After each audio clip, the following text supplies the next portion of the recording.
नंदिकेश्वर इसके प्रणेता माने गए। और यह बहुत ही लोकप्रिय ग्रंथ है, क्योंकि छोटी सी हंडी किताब है, बहुत छोटी सी है, संस्कृत में अनुष्टुप छंदों में लिखी हुई है। अनुष्टुप पद्य वैसे भी गीता जिसमें है लगभग पूरी, महाभारत रामायण भी उसी में है, वाल्मीकि की रामायण। वो पाठ के लिए बहुत अच्छा रहता है, छंद याद करने के लिए अच्छा रहता है। तो ज्यादातर हमारे शास्त्र छंदों में लिखे गए, अनुष्टुप छंद में लिखे गए, क्योंकि वो याद जल्दी हो जाते थे। तो किताबें तो छपी भी रहती नहीं थी, मोबाइल कंप्यूटर थे नहीं कि देख लेंगे, और पांडुलिपियां भी आसानी से नहीं मिलती थी, तो सुनकर के याद लोग करते थे। और उसमें बहुत सारे ऐसे किस्से मिलते हैं कि एक श्रुति द्विश्रुति, मतलब एक बार जो सुन ले वो हमेशा के लिए उसको याद एक बार सुन करके हो जाता था। 2 4 5 10 श्लोक सुने एक बार में और पूरे याद उसको। ऐसी मेमोरी, स्मरण शक्ति पहले लोगों की होती भी थी। तो वो अभिनय दर्पण, नाट्यशास्त्र जिस तरह से ज्यादातर अनुष्टुप छंद में है उसकी कारिकाएं, यह भी अनुष्टुप छंद में लिखा हुआ है और लोकप्रिय रहा, खासतौर से डांसर्स के बीच में, जो भारतीय नृत्य के विविध प्रकारों का अभ्यास करते रहे हैं, उनके बीच में यह बहुत लोकप्रिय रहा है। और ज्यादातर तो हर क्लासिकल डांस के लोगों ने अपने अपने लिए ग्रंथ बनाए। हस्तलक्षण दीपिका एक किताब है, वो कथकली वाले उसका उपयोग ज्यादा करते हैं। और संगीत दामोदर एक किताब है, उसका आसाम में उपयोग बहुत होता है। लेकिन ये भरतनाट्यम और दूसरे कई उसमें अभिनय दर्पण बहुत वो रेफर करते हैं, इससे काफी सीखते रहे हैं। और इसकी खूबी यह है कि नाट्यशास्त्र के बाद जो डेवलपमेंट हुए अभिनय के क्षेत्र में, उनका इसमें समावेश हो गया है। विशेष रूप से हस्त, भरत मुनि ने जो बताए हैं वो तो लिए ही हैं, लेकिन बहुत सारे हस्त जो नए इंट्रोड्यूस हुए वो इसमें आ गए हैं। और सरल है और लघुकाय है, ये तो है ही है, और ये विकल्प होना चाहिए। तो नाट्यशास्त्र का एक तरह से विकल्प ये बन गया, क्योंकि बड़े बड़े नाटक बाद में कम होने लगे मध्यकाल में, और क्लासिकल थिएटर धीरे धीरे कम हुआ, उसकी जगह लोकनाट्य आए और डांस पॉपुलर रहा।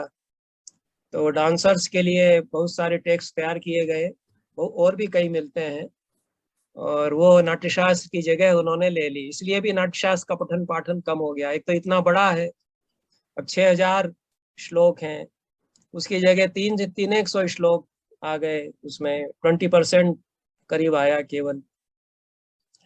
इतना छोटा सा पतली किताब उन्होंने, मैनुअल यह है। और आंगिक अभिनय इसका खास विषय है, बाकी इसमें कम विषय है। एक श्लोक आता है, ये आप लोगों की जिन्होंने नृत्य वगैरह देखे होंगे, अच्छे अच्छे बड़े डांसर्स के, और कई बार संस्कृत नाटक में भी वंदना के लिए उसको करते हैं। तो आंगिकम भुवनम यस्य वाचिकम सर्ववांगमयम आहार्यम चंद्र तारादि तम नुमः सात्विकम शिवम। नमः नहीं है उसमें, नुमः है। भरतनाट्यम में करते हैं बच्चे। हाँ, तो ये प्रसिद्ध है, और इसको ज्यादातर लोग समझ लेते हैं कि भरत मुनि का है, नाट्यशास्त्र का है, क्योंकि इतना अच्छा सुंदर श्लोक है। ये अभिनय दर्पण का है। तो ये शंकर की वंदना में है। आंगिक जिनका सारा भुवन है, और वाचिक जिनका सारा वांग्मय ही जिनका वाचिक है, सारा लिटरेचर जिनका वाचिक अभिनय, और चंद्रमा तारे आदि जिनके सब आहार्य अभिनय साज सज्जा है। ऐसे सात्विक स्वरूप, सत्व स्वरूप शिव को नमस्कार है, ऐसा वो उसमें नंदिकेश्वर आचार्य कहते हैं। तो इसको, ये डांसर्स के लिए टेक्स्ट था ही, तो इसका जो पहला श्लोक मंगल श्लोक है उसको डांसर्स ने अडॉप्ट किया। और आनंद कुमार स्वामी ने काम किया उसको पॉपुलराइज करने में। 20वीं शताब्दी में आनंद कुमार स्वामी की भी एक भूमिका रही। अंग्रेजी अनुवाद उन्होंने किया, मिरर ऑफ जेस्चर अभिनय दर्पण का, इस नाम से। और वो पश्चिम में भी चूंकि आनंद कुमार स्वामी का बड़ा प्रचार रहा तो ये टेक्स्ट वहाँ भी काफी फैला। 1917 में उसका ये अनुवाद छपा था, बाद में भी एडिशन निकले हैं। उसके पहले पुणेकर साहब एक थे, वो मराठी में अनुवाद इसका कर चुके थे, वो छपा है। और उसके बाद मनमोहन घोष का आया अंग्रेजी अनुवाद और क्रिटिकल एडिशन एक तरह से, क्योंकि मनमोहन घोष बड़े विद्वान हैं और कुछ पांडुलिपियां उन्होंने कंसल्ट करके और ये संपादित भी किया, क्योंकि आनंद कुमार स्वामी को तो पांडुलिपियां प्राप्त नहीं थी, एक आध जो मिली उसके आधार पर उन्होंने छाप दिया। और वैसे भी टेक्सचुअल क्रिटिसिज्म के वो थे नहीं, फिलासफर थे, और पांडुलिपि संपादन की कला का उन्होंने कोई उपयोग नहीं किया है। मनमोहन घोष ने क्रिटिकल एडिशन समीक्षित पाठ युक्त पहला संस्करण इसका निकाला 1934 में। 1957 में उसका दूसरा संस्करण भी निकला है, ये अंग्रेजी अनुवाद सहित छपा। उसके बाद कुछ और अंग्रेजी अनुवाद इसके निकले हैं। लेटेस्ट मेरे ख्याल में सी राजेंद्रन एक हैं, कालीकट में प्रोफेसर रहे हैं, नाट्यशास्त्र के अच्छे विद्वान हैं, उनका अंग्रेजी अनुवाद है। और बंगला अनुवाद भी इसका निकला है। वाचस्पति गेरोला का हिंदी अनुवाद इसका है, वो मिल सकता है। तो इस तरह से ये संस्करण इसके निकले हैं। एक मैंने बिब्लियोग्राफी भेज दी है जो काव्यशास्त्र की, तो उसको देख सकते हैं आप लोग। संजय दुबे को और सिद्धार्थ जी को मैंने भेज दी है। और संस्कृत काव्यशास्त्र की बहुत डिटेल में ही बिब्लियोग्राफी देखना हो तो बिब्लियोग्राफी और अलंकार शास्त्र मेरी किताब छपी हुई है, काफी पुरानी, तो उसमें लंबी चौड़ी बिब्लियोग्राफी मिल जाएगी। और संस्कृत नाटक की भी बिब्लियोग्राफी मेरी अलग से पुस्तकाकार छपी हुई है, a new bibliography of Sanskrit drama. तो जिनको बिब्लियोग्राफी में ही रुचि है, कौन कौन सी किताबें छपी हैं अनुवाद सहित और दूसरी भाषाओं में, उन पर कहाँ कहाँ किताबें हैं, तो ये उनको देख सकते हैं। नाट्यशास्त्र की बिब्लियोग्राफी जो मेरा नाट्यशास्त्र विश्वकोश है उसके दूसरे खंड में अंत में दी है, जितनी उस समय तक बन सकी। उसके बाद उसमें एडिशंस बहुत हुए हैं, लेकिन वो उतनी उसमें है उसका भी उपयोग आप लोग कर सकते हैं। और जो मैंने कुछ आचार्यों पर बात की है कि उनके जितने साइटेशंस मिलते हैं, कोहल है, मातृगुप्त है, लोल्लट है, शंकुक है, उनसे उनका कुछ टेक्स्ट रेस्टोर किया जा सकता है, एक सीमा तक उनका रिकंस्ट्रक्ट कर सकते हैं टेक्स्ट। तो वो जो मैंने काम किया था वो भी उसमें परिशिष्ट के रूप में छपा है नाट्यशास्त्र विश्वकोश में, तो वहाँ देख सकते हैं। तो बहरहाल ये इतने इनके एडिशन थे नंदिकेश्वर के, अभिनय दर्पण के। नंदिकेश्वर कौन थे ये भी बड़ी मिस्ट्री है। और हाँ, रामकृष्ण कवि का कहना है कि नंदिकेश्वर और तंडु एक ही व्यक्ति के नाम है। तंडु का उल्लेख नाट्यशास्त्र में आता है और हम चर्चा भी कर चुके हैं कि वो तंडु ने तांडव नृत्य सिखाया भरत मुनि को। शंकर भगवान ने कहा कि भाई इन लोगों को सिखाओ, इन लोगों के पास तो लड़के ही लड़के हैं और कोई नजाकत लालित्य ग्रेस इनके उसमें है नहीं, नृत्य वगैरह इनको सिखाओ। तो तंडु उनके शिष्य थे, तंडु के नाम से ही तांडव जाना गया। वो नृत्य में प्रवीण थे, शंकर से उन्होंने नृत्य सीखा। बाद की परंपरा में यह भी आता है कि शंकर ने पार्वती को सिखाया, पार्वती से ये फैला जो नृत्य कला है लास्य खासतौर से। लेकिन तंडु उनके पट्ट शिष्य माने गए। और एक मत यह है कि नंदिकेश्वर और तंडु एक ही हैं, क्योंकि शंकर के गणों में तो नंदी का उल्लेख तो मिलता है, तंडु का उल्लेख मेरे ख्याल में नहीं मिलता है, इसलिए उन्होंने एक मान लिया। और नंदी तो वैसे वृषभ हैं, उनके वाहन है तो हमारे यहाँ ये माइथोलॉजी इसमें मिक्स्ड हो जाती है। खासतौर से पुराणों ने ये बहुत काम किया इस तरह का।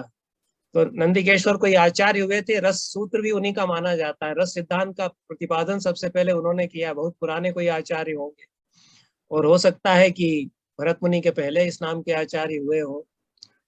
और उनको चूंकि नाम उनका नंदी या नंदिकेश्वर है, तो बाद में जो हमारी कुछ किस्सा कहने की, किस्से गढ़ने की प्रवृत्ति थी, माइथोलॉजी से जोड़ने की थी, तो हमने मान लिया कि जो नंदिकेश्वर है वही शिव के वाहन नंदी है, वही आचार्य हो गए।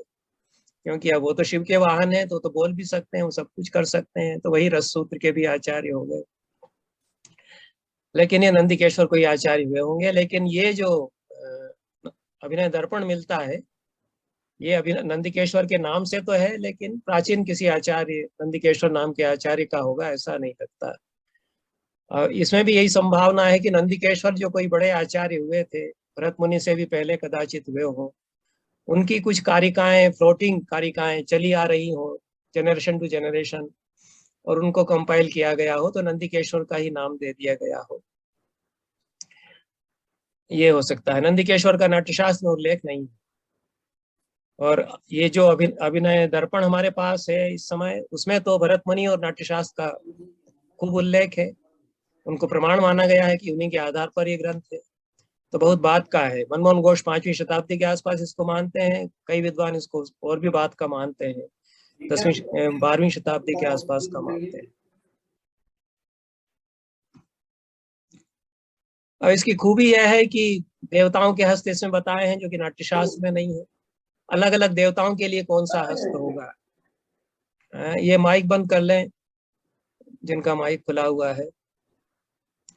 और कई व्यक्तियों के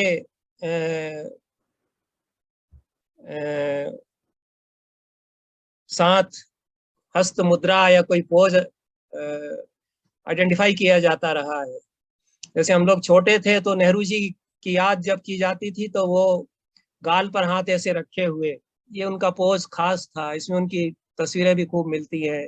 नेहरू जी बहुत बड़े हीरो हमारे हुआ करते, हमसे पहले की पीढ़ी के तो बड़े हीरो वो हुआ करते थे। लोगों के दिल में किया नेहरू ने करीब 30-40 साल, जब तक वो चाइनीज वार में जो डिबेकल हुआ है उसके पहले तक, क्योंकि उनका व्यक्तित्व ऐसा था। तो बहुत सारे पोस्चर्स किसी खास आदमी से जोड़े जाते हैं। इस तरह से देवताओं से जो पोस्टर जोड़े गए, भगवान बुद्ध का एक अपना हस्त है, उनकी मुद्रा है, बैठने का उनका ढंग है। तो इसलिए नाट्यशास्त्र में ये बताया नहीं गया था। देवताओं के हस्त ये नंदिकेश्वर ने विस्तार से बताए। बाद में एक परंपरा चली दशावतार अभिनय की। ये दशावतार अभिनय कई डांस फॉर्म में होता है, बहुत लोकप्रिय होता है ये, और बड़ा अच्छा दिखाती हैं जो भी नृत्यांगनाएं या नर्तक करते हैं। उड़ीसा के फोक फॉर्म्स में हमने देखा कि बहुत जबरदस्त वो करते हैं। वो नरसिंह का जब वो दिखाते हैं तो बिल्कुल आदमी हिल जाता है देख करके, वो कैसे चीर रहे हैं। और वही कृष्ण के रूप में तुरंत 1 मिनट बाद बहुत बढ़िया ढंग से। तो ये सारे ही डांस फॉर्म में दशावतार अभिनय होता है। तो दशावतार नृत्य करना है तो उसके लिए हस्त भी 10 अवतारों के डिजाइन करना पड़ेंगे। तो दशावतार हस्त इसमें बताए गए। बांधव हस्त, बंधु बांधवों के, माता पिता भाई बहन के लिए क्या हस्त होंगे। नवग्रह, जो 9 ग्रह हैं खास तौर से, तो सूर्य, चंद्रमा, शनि, राहु, केतु इत्यादि, ये सब जो है नवग्रहों के मंदिर बनते हैं, बड़ी शांति लोग कराते हैं। ये सब नवग्रह के हस्त इसमें बताए गए। और कुछ पादाभिनय भी इसमें अतिरिक्त हैं। फुट वर्क जो है, चरणों के जो पोजेस हैं, वो भी इसमें अतिरिक्त हैं। और विनियोग की दृष्टि से भी अंतर है। जो नाट्यशास्त्र में एप्लीकेशंस बताए हैं उनकी दृष्टि से भी अंतर है। तो अभी ओवर दी सेंचुरी, शताब्दियों में जो विकास हुआ है वो, और ये विकास आप देखते हैं कि ऐसा नहीं है कि बाद में कम होता गया हो, बहुत विकास होता गया। 18वीं 19वीं शताब्दी तक भी जो संस्कृत में नाट्यशास्त्र के टेक्स्ट हैं, उनमें एक तो बड़ा गहरा तो चिंतन है, शास्त्र बहुत ज्यादा आ जाता है, शास्त्रीय शब्दावली और कैटेगरीज बहुत बढ़ जाती है। बालराम भरतम तो 18th सेंचुरी का है, उसमें हस्त बहुत बढ़ा दिए उन्होंने, और बहुत ही न्याय दर्शन की भाषा में उन्होंने बड़ा प्रौढ़ ग्रंथ लिखा है। केरल के राजा थे वो, बालराम राजा। तो ये अब ये तो नाट्यशास्त्र ही जब प्रिविलेंस में नहीं रहा, तो सैकड़ों जो ग्रंथ उसके बाद लिखे गए जो कि उसके सारे डेवलपमेंट को बताते हैं, वो भी सब मार्जिनलाइज्ड हो गए। केवल डांसर्स के बीच में ये पॉपुलर टेक्स्ट छोटी सी थी, तो ये अभिनय दर्पण की पोथियां मिलती रही, उसका लोग उपयोग करते रहे। तो इतना अभिनय दर्पण के बारे में जानकारी पर्याप्त है। और चूंकि ज्यादा जिनको विस्तार से समझना है, उनके लिए अंग्रेजी हिंदी में इसके संस्करण उपलब्ध हैं, वो देख सकते हैं। उपयोग भी कर सकते हैं, थिएटर वाले भी उपयोग कर सकते हैं, क्योंकि एडिशनल इसमें बहुत ज्यादा है। और आप लोग भी हस्त अपने डिजाइन कर सकते हैं, हस्ताभिनय से सुविधा हो जाती है। दरअसल में हमारे सी राजेंद्रन बहुत अच्छे, सी राजेंद्रन नहीं, के एस राजेंद्रन बहुत अच्छे डायरेक्टर भी थे, थिएटर डायरेक्टर भी बहुत अच्छे थे। संस्कृत में उनकी बड़ी रुचि, संस्कृत नाटक में। तो वो नाट्यशास्त्र के बारे में खूब चर्चा हम लोगों से करते थे, उनके व्याख्यान भी हम लोगों ने कराए, कार्यशाला में भी हमने उनको बुलाया जब हम वाइस चांसलर थे संस्थान में। तो उनसे, उनकी वजह से हमारे लड़कों का अच्छा परफॉर्मेंस हुआ। तो वो कहते थे कि हम जब रिहर्सल कराते हैं एनएसडी में भी, तो जो बच्चे आते हैं पहले फर्स्ट ईयर वगैरह में, तो कई बार पूछते हैं कि हाथों का हम क्या करें, इन हाथों का हम क्या करें। और ये हमको भी लगता था कि हम जब नाटक कराते थे तो लड़के लड़कियां बुरी तरह हाथ झटक झटक के फेंकते थे। जैसे वो नेता लोग माइक के सामने जब आ जाते हैं तो यूं यूं यूं यूं लगातार वो अपना पब्लिक को इम्प्रेस करने के लिए करते हैं, तो लड़के लड़कियां हाथ इस तरह से फेंकते हैं ऊपर या साइड में। तो वो हस्ताभिनय अगर थोड़ी सी ट्रेनिंग ली है तो बहुत ही ग्रेसफुली बहुत सारी चीजें वो कर सकता है, और सुंदर बना सकता है, भावाभिव्यक्ति कर सकता है। और बुरा लगता है जो हाथ फेंकते चले जाते, तो जैसे नेता स्पीच दे रहा हो वैसा फिर लगने लगता है। थोड़ा ही लंबा संवाद हो गया उसमें अगर वो बोलता है। तो वो राजेंद्रन कहते थे कि ये बहुत सारे जो मॉडर्न सीन्स हैं उनमें हम हस्ताभिनय का उपयोग कर सकते हैं। जैसे अभी दिमाग में हमारे आया कि एटीएम से पैसा निकालना हो तो फिर कौन सा हस्त होगा। एटीएम से पैसा निकालने का नाट्य अगर करना हो, एक जोधपुर कार्यशाला में मैंने कहा कि भाई आप नए प्रसंग पे नाट्य करना है मान लीजिए, तो एक नाटक ऐसा बनाइए कि एटीएम से पैसे निकालने जाता है। तो अब वो पूरे नाट्यशास्त्र सम्मत आप अभिनय उसमें कर सकते हैं। वो कैसे हाथ बढ़ाता है, कैसे पर्स से वो निकालता है अपना एटीएम कार्ड निकालता है, कैसे इंसर्ट करता है, वो आ जाता है कि पैसा खत्म है इत्यादि।